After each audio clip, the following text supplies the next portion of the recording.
अस्सलाम वालेकुम। उम्मीद है कि आप सब लोग खैरियत से होंगे। मकबूजा कश्मीर में स्याहों पे हमला हुआ है, उसके हवाले से भारतीय मीडिया और भारतीय हुकूमत जो बातें कर रही है उसका नतीजा क्या निकलेगा, बड़ी इंपॉर्टेंट डिटेल्स हैं। इसके साथ साथ गुज़िश्ता रोज इमरान खान साहब की बहनों से मुलाकात नहीं हो सकी, लेकिन कुछ लोगों से मुलाकात हुई। मुलाकात में क्या बातें हुई वो भी आपसे शेयर करूंगा। सोशल मीडिया के हवाले से कुछ चीजें वो भी आज के इस व्लॉग के अंदर आपसे शेयर की जाएंगी और कोशिश होगी कि कुछ दीगर खबरें भी आपसे शेयर की जाए। सबसे पहले भारत के अंदर जो इस भारतीय मीडिया पोर्ट्रे कर रहा है, इल्जाम पाकिस्तान के ऊपर लगा रहा है, भारतीय मीडिया हो जाए, भारतीय सोशल मीडिया हो जाए, यहां से भी कुछ पाकिस्तानी सहाफी ट्वीट्स वगैरह के ऊपर जवाब दे रहे हैं कि आप आएंगे तो हम आपको जनाब वैसा ही जवाब मिलेगा जैसा पहले आपको जवाब मिला था। और पाकिस्तानी सहाफियों की भी वो जो ट्वीट्स वगैरह हैं वो भी जेर बहस हैं कि सब एक ही तरह की बातचीत कर रहे हैं, क्योंकि पाकिस्तान का मामला है और पाकिस्तान के ऊपर इल्जाम लगेगा तो सबने आगे से जवाब तो देना है। भारतीय मीडिया की हमेशा से ये आदत है, भारतीय हुकूमत की हमेशा से ये आदत है कि वो सबूत हो या ना हो सबसे पहले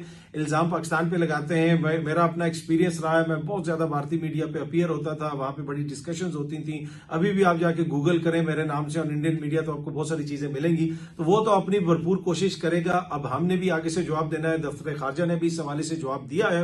पाकिस्तान ने कभी भी कहीं पे भी टेररिज्म की सपोर्ट नहीं की। पाकिस्तान ने खुदा न खास्ता कभी ये नहीं कहा कि जी सिविलियंस के ऊपर हमला हुआ है तो अच्छी बात है। भारत के अपने भी मसाइल हैं, सिक्योरिटी फेलियर है, इंटेलिजेंस फेलियर है, और जितने हमले पाकिस्तान में हो रहे हैं, जो कुछ पाकिस्तान में हो रहा है, वैसे यहां पे भारतीय मीडिया को भारत को ये क्रेडिट आपको देना पड़ेगा कि उन्होंने ऐसी फ्रेंजी क्रिएट कर दी है, पूरी दुनिया के अंदर एक बयानिया बना ली और यहां पे हम पे हजारों हमले हो चुके हैं। इसी बरस कितने संगीन नौयत के हमले हुए, जाफर एक्सप्रेस ट्रेन पूरी को अगवा कर लिया गया, लेकिन हम उस किस्म की मीडिया वॉर नहीं लड़ सके क्योंकि शायद हम बहुत ज्यादा ऑर्गेनिक चीज नहीं करते। हमारी कोशिश होती है कि जनाब एक एक स्लाइड हुकूमत की तरफ से आएगी तो वो चलेगी, उधर इस तरह का कोई तकल्लुफ नहीं है। वो बयानिया की जंग में वो काफी आगे हैं। फिर मैं देख रहा हूं कि आलमी मीडिया और आलमी रहनुमा भी उसके ऊपर रद्द अमल दे रहे हैं और सब कुछ कहा जा रहा है कि जी ये हो सकता है, वो हो सकता है। अब बड़ा क्वेश्चन ये है कि आने वाले दिनों में भारत का रद्द अमल क्या होगा। देखें, भारत अपने वोटर सपोर्टर को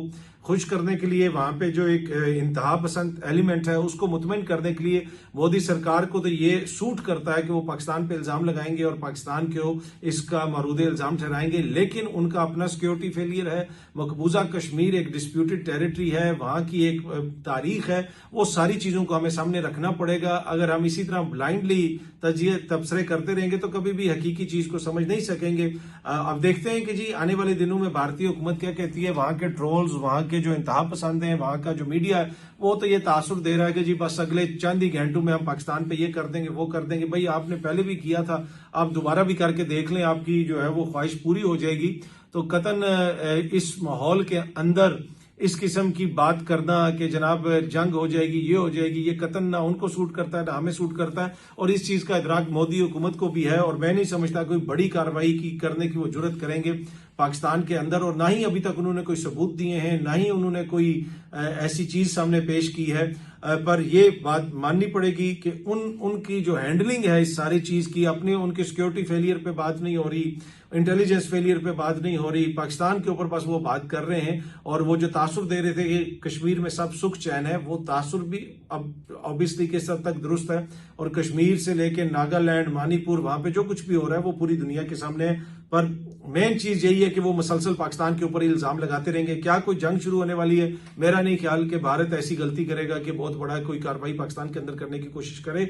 अगर वो करेगा, किसी भी कोशिश करने की, कोई ऐसी हरकत करने की कोशिश करेगा तो उसका मुनासिब जवाब भी उसको मिलेगा। अच्छा जी, सोशल मीडिया के हवाले से जियो न्यूज के एक प्रोग्राम में मैं देख रहा था, उन्होंने ट्वीट भी की हुई है और उसमें रीमा उमर साहिबा ने फरमाया कि नून लीग के सोशल मीडिया ने हुकूमत में आने के बाद हद पार कर दी है। एक गलीज तरीन अकाउंट है ट्विटर पर जो नून लीग की सपोर्ट में हर दूसरी ट्वीट सेक्सुअलाइज्ड तरीके से करता है। उनकी पंजाब हुकूमत में जो रसाई है वो खौफनाक हद तक है। ऐसा नहीं है कि नून लीग का इन अकाउंट से कोई वो दूरी इख्तियार कर रहे हैं या अपने आप को अलहदा कर रहे हैं, बल्कि वेलकम कर रहे हैं, उन्हें सराहाया जा रहा है। तो ये बात दुरुस्त फरमाई है रीमा उमर साहिबा ने अपनी इस गुफ्तगू में। उन्होंने शुरू में पीटीआई का भी जिक्र किया, पीटीआई के हवाले से भी तहफुजात का इजहार किया कि उनका सोशल मीडिया भी काफी कुछ करता है। इसमें सिर्फ छोटा सा जो एक फर्क है कि पीटीआई के हमायत करने वाले लोग भी दुश्मनाम तराजी भी करते हैं, दीगर लोगों के ऊपर इल्जाम भी लगाते होंगे, कोई गलत भी बात करते होंगे, लेकिन यहाँ पे जिस अकाउंट का ये जिक्र कर रही हूं उस शख्सियत की जिस हद तक रसाई है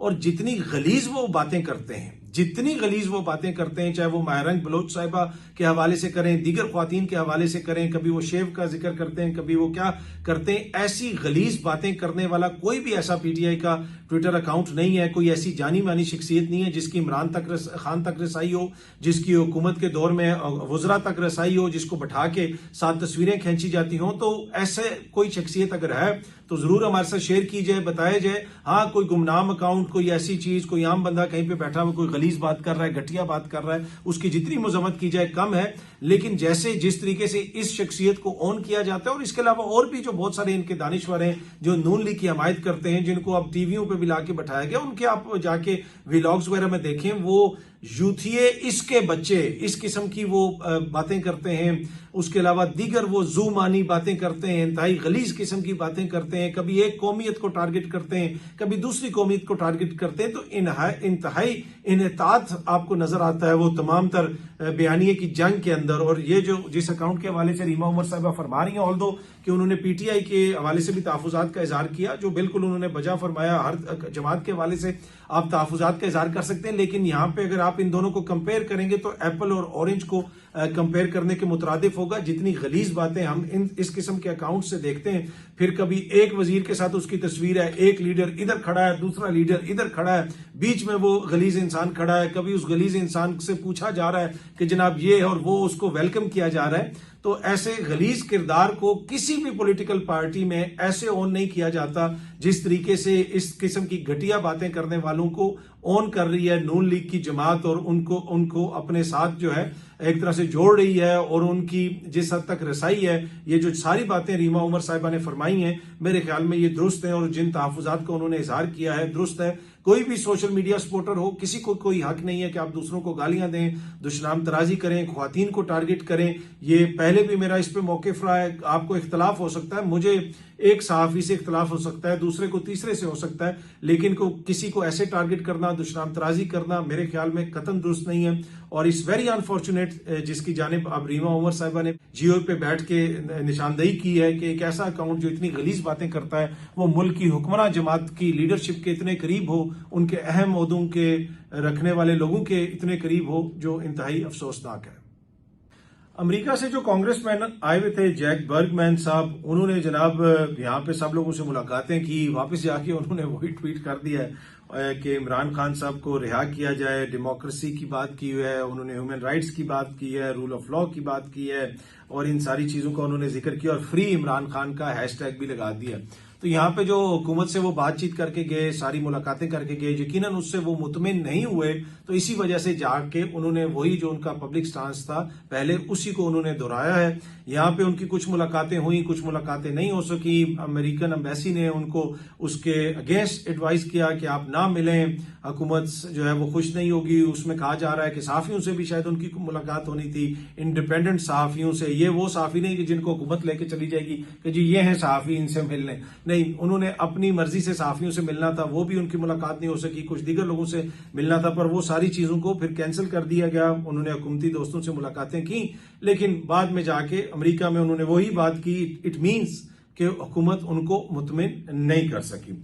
ये सामने आप देख सकते हैं जी, मुशाहिद हुसैन सैयद साहब ने कहा है कि लगता ऐसे है कि हुक्मरान चैन की बांसुरी बजा रहे हैं और उनको इदराक नहीं है कि मुल्क के क्या हालात हैं। नहरी तनाजे की वजह से जो सिंध में मामलात हैं, हाईवेज बंद हैं, बलूचिस्तान की जो सूरत हाल है, दीगर जो सूरत हाल है, उन सारी सूरत हाल के होते हुए हुकूमत लगता है ऐसे है कि गायब है, हुक्मरान लगता है कि ऐसे कि वो गायब है। मियाँ साहब जनाब जाके लंदन चले गए, बिलावल कभी दुबई चले जाते हैं, शहबाज शरीफ साहब जनाब तुर्की के दौरे पे। तो एहसास नहीं होता इन लोगों को देख के कि मुल्क के इतने संगीन हालात हैं, आपको इस मौके के ऊपर कैसे फैसले करने हैं, कैसे आपने यहाँ पे एडमिनिस्ट्रेशन को चलाना है। लेकिन ये नॉर्मल हरकतें कर रहे हैं, नॉर्मल तरीके से चल रहे हैं और चैन की बांसुरी बजा रहे हैं। अब ये जो उन्होंने नहरी तनाजे का भी जिक्र किया, हाईवेज बंद होने का जिक्र किया मुशाहिद हुसैन सैयद साहब से ने, कल ही मेरे एक एक्सपोर्टर्स की एक तंजीम है, उनके एक अहम बंदे से मेरी गुफ्तगू हुई और उसने बताया कि हमारे हजारों कंटेनर्स फंसे हुए हैं और अगर हमारे कंटेनर मिस हो जाते हैं, जब एक शिप मिस हो जाती है तो 1.5 महीने का फर्क पड़ जाता है। जहाज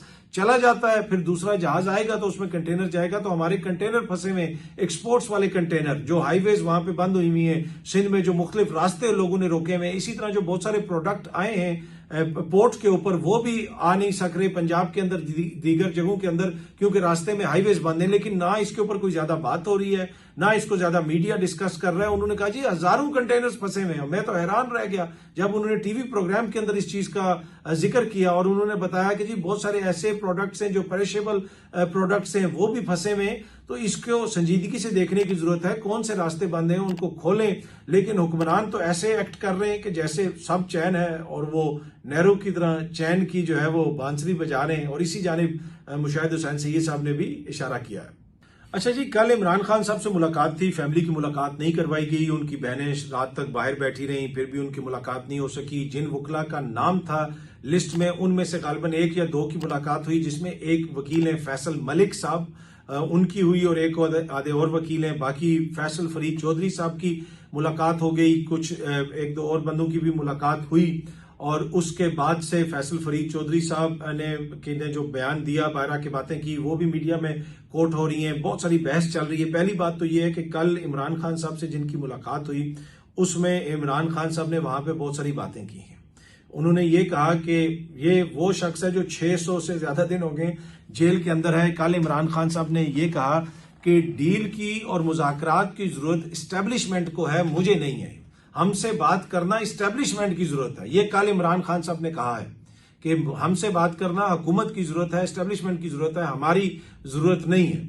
दूसरी बात उन्होंने ये भी कहा कि जनाब ये जो मेरी लीडरशिप है, वो जब किसी से मिलते हैं, बात करते हैं, तो इतने जनाब माजरत खाना रवैया ना इख्तियार करें। आप अपने वर्कर का जो है बेहतरीन तरीके से दिफा भी करें और जारियाना तरीके से अपनी पॉलिसीज का दिफा भी करें। माजरत खाना रवैया इख्तियार ना करें। बैरिस्टर गौर साहब के रवैये के ऊपर उन्होंने वहां पे तनकीद भी की। वो जिस तरह पहले भी वो बड़ी ठंडी मीठी बातें करते हैं, बाहर आके खान साहब अंदर इतनी ठंडी मीठी बातें नहीं कर रहे। और कल भी वो जिस किस्म की बातें कर रहे थे, तो उनसे मिलने वाले दो सोर्सेज से मैं ये कोट कर रहा हूं। उन्होंने कहा कि लग नहीं रहा था कि ये शख्स 600 से ज्यादा दिन हो गए जेल के अंदर है और जो ये बातें कर रहा है, और किसी जगह पे कहीं पे भी कोई मूड ऐसा नहीं था कि जिससे ये लगे कि वो ये चाह रहे हो कि फौरन कोई डील हो जाए या कोई मुज़ाकरात कामयाब हो जाए। बल्कि तासुर ये मिला, ये मैं आपको कोट कर रहा हूं, कि वो जिस तरह इंडियन फिल्मों में नहीं होता, बस अपन को तो लगता है कि अपन ही सब कुछ है। ये एक बंदे ने मुझे बाकायदा बताया कि जनाब ये वहां पे अंदर उनका रवैया था।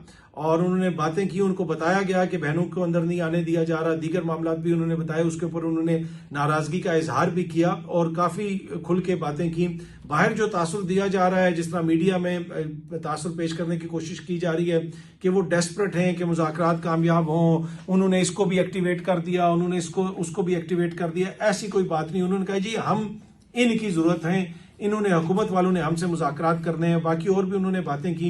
अब फैसल फरीद चौधरी साहब ने भी बहुत सारी बातें की हैं, बहुत सारी बातें आगे बाहर रिपोर्ट की हैं। मैं देख रहा था कि सोशल मीडिया पे भी उन पे भी बड़ी तनकीद हो रही है। बड़ा क्वेश्चन है जी, फैसल फरीद कैसे पहुंच जाते हैं? और तो किसी को नहीं। अगर वो ये कहते हैं कि वो जी वो सीनियर वकील हैं, तो सलमान अकरम राजा भी तो सीनियर वकील हैं, बाकी भी हैं, वो तो नहीं उस तरह पहुंच सकते। अच्छा, अब पिछली दफा भी जब फैसल फरीद गए थे चौधरी साहब, तो इन पे बड़ी तनकीद हुई थी और सब ने कहना शुरू कर दिया कि कॉम्प्रोमाइज्ड है ये और वो। और फैसल फरीद ने कहा था जी कि ये तो मैं, अगर सोशल मीडिया मुझ पे तनकीद कर रहा है तो मैं उस पर कुछ नहीं कहूंगा। सोशल मीडिया तो हमारी ताकत है, मैं क्यों अपनी ताकत के ऊपर अटैक करूं। अब मैंने अपने तरीके से, अपने तरीक़ाकार से या अपने कंडक्ट से ये साबित करना है कि मैं कॉम्प्रोमाइज नहीं हूं। तो अगर अवाम के तहफ़्फ़ुज़ात हैं तो उनका हक है वो तहफ़्फ़ुज़ात का इजहार करें। अब इस दफा ये जो मुलाकात हो रही थी, दोबारा कहा जा रहा था कि जी शायद फैसल फरीद चले जाएं, शायद उनको बुला लिया जाए। अब यकीनन उनको कोई एक्सेस देता है, ऐसे ये नहीं है कि वो ऐसे ही चले जाते हैं और इंतजामिया उनके लिए खोल देती है। उनको यकीनन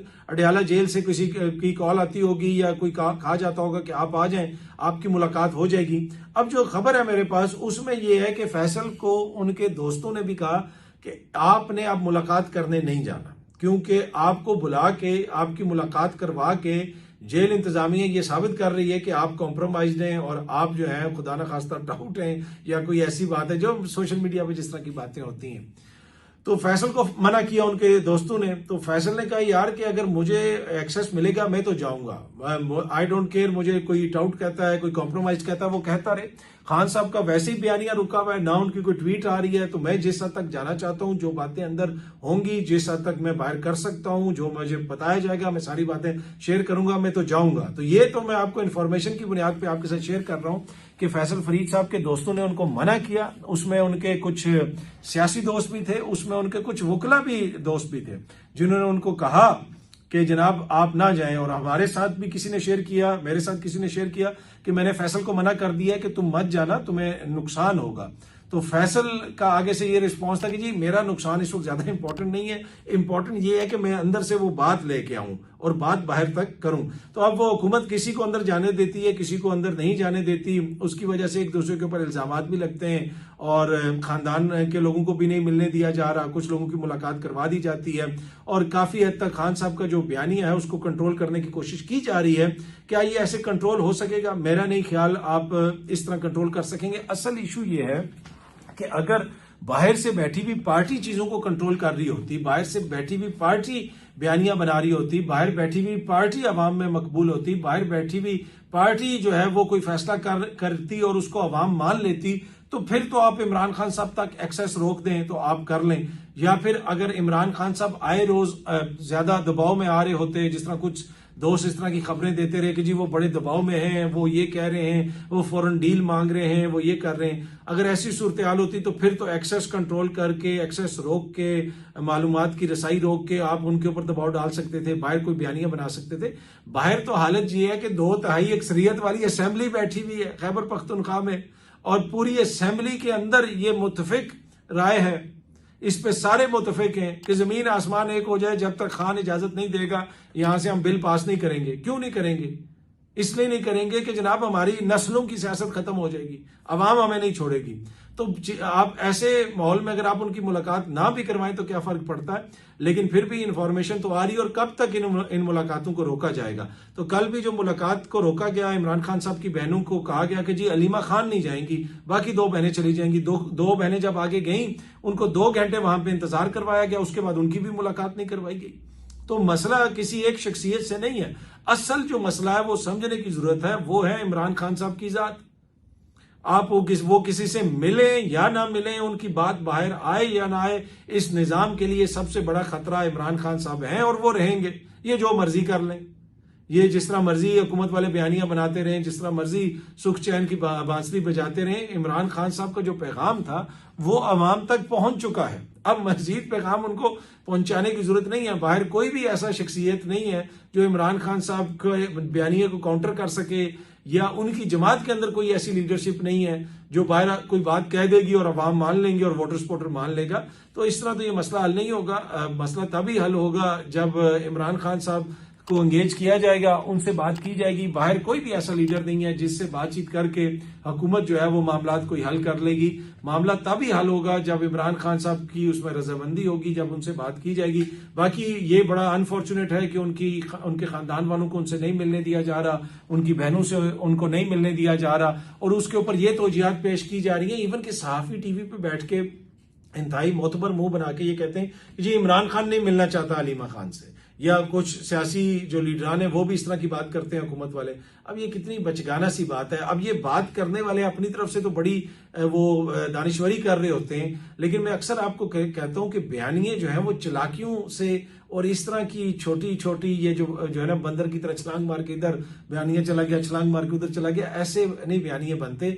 आजकल अवाम जो है ना सोशल मीडिया के दौर में वो बड़े सियाणे, जब अभी बयानिया जो लोग यहाँ पे सोच रहे होते हैं उस बयानिया का काउंटर जो है ना अवाम ने निकाल के मार्केट में डाल भी दिया होता है, तो हुकूमत के लिए बड़ा मसला होता है। ये बात कहना कि जी इमरान खान साहब खुद अपने वकला से नहीं मिलना चाहते, अपनी बहनों से नहीं मिलना चाहते, इससे आप अंदाजा लगा लें कि जो इस किस्म का बयानिया बनाने की कोशिश करता है कोई दानिश्वर, कोई सहाफी, कोई सियासतदान, वो कितनी ज्यादा सतही सोच का मालिक है और कितना वो बेचारा मुश्किल का शिकार है कि इस तरह की भौंडी बात को वो बड़ा संजीदा मुंह बना के उनको करना पड़ता है।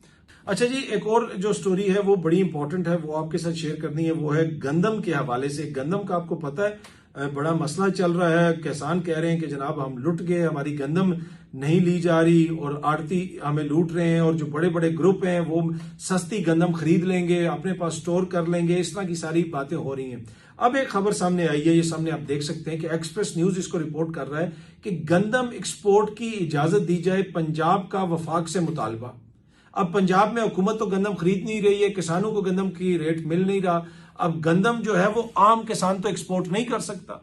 अगर एक्सपोर्ट की इजाजत दी जाएगी तो फिर जो बड़े बड़े लोग हैं, बड़े बड़े एक्सपोर्टर हैं, वो गंदम सारी खरीद लेंगे और वो सस्ती खरीदेंगे जनाब, 2000 की, 2500 की, 2300 की, और बेचेंगे, फिर वो उसको डॉलरों में एक्सपोर्ट करेंगे। तो कौन इसमें पैसे बनाएगा, कितने पैसे बनाएगा?